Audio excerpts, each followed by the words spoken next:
Oke, halo semuanya dan selamat datang kembali di Tanya Seputar Hukum. Ya, untuk kali ini saya akan membahas mengenai apa saja yang dibawa ketika agenda pembuktian selain dua orang saksi. Ya, yang dibawa ke agenda pembuktian itu apa aja selain dua orang saksi? Biasanya kan ada alat-alat bukti surat, dan alat-alat bukti suratnya apa saja yang dibawa ke pengadilan pada agenda pembuktian. Oke. Kalau Anda membaca di internet mungkin tidak ada ya mengenai pembahasan mengenai hal ini ya, mengenai pembahasan apa saja yang dibawa ketika agenda pembuktian. Dan di prakteknya juga majelis hakim juga tidak memberitahu apa saja yang dibawa ketika agenda pembuktian nanti, kecuali membawa dua orang saksi.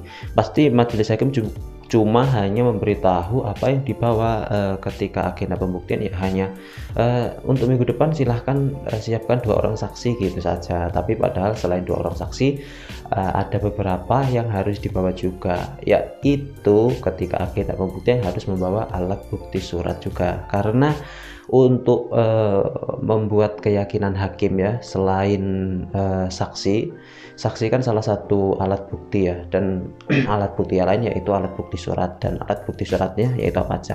Yang pertama yang harus dibawa ketika agenda pembuktian selain saksi yaitu sesuai dengan yang sudah didalil-dalilkan dalam agenda replik, duplik, jawaban atau gugatan, baik itu dalam konvensi atau rekonvensi seperti itu ya. Jadi bisa membawa, misalnya Anda dituduh melakukan kekerasan dalam rumah tangga dan Anda punya fotonya, bisa dibawa ke agenda pembuktian foto tersebut.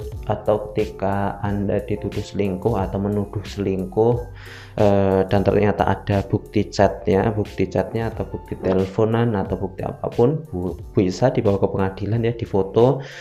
Dan untuk gugatan-gugatan rekonvensi ya, biasanya ketika seseorang itu dimohonkan ya, atau sebagai termohon, biasanya ada gugatan rekonvensi itu yang dibawa biasanya slip gaji suami, karena ketika ada sebuah tuntutan biasanya harus disertai landasan ya, tuntutannya masuk akal. Biasanya slip gaji suami atau bukti transfer terakhir, bukti nafkah terakhir, nafkah setiap bulan seperti apa, atau mungkin biaya-biaya pendidikan anak atau biaya-biaya pengobatan anak bisa juga, atau mungkin harta-harta bersama juga ya. Yang ketiga ya, yang ketiga, jika ada gugatan rekonvensi mengenai harta bersama, maka bisa juga cantumkan mungkin sertifikat hak milik atas bangunan, rumah dan bangunan, atau mungkin bukti BPKB mobil motor sebagai harta bersama, atau mungkin bukti surat perhiasan, itu bisa dicantumkan. Oke, jadi pada intinya selain dua orang saksi, apa yang harus dibawa yaitu seperti yang sudah didalilkan dalam pokok perkara,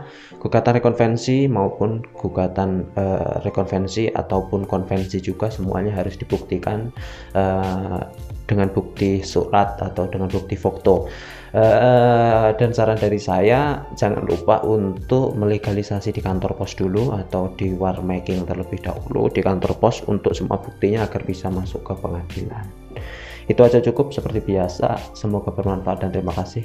Assalamualaikum warahmatullahi wabarakatuh.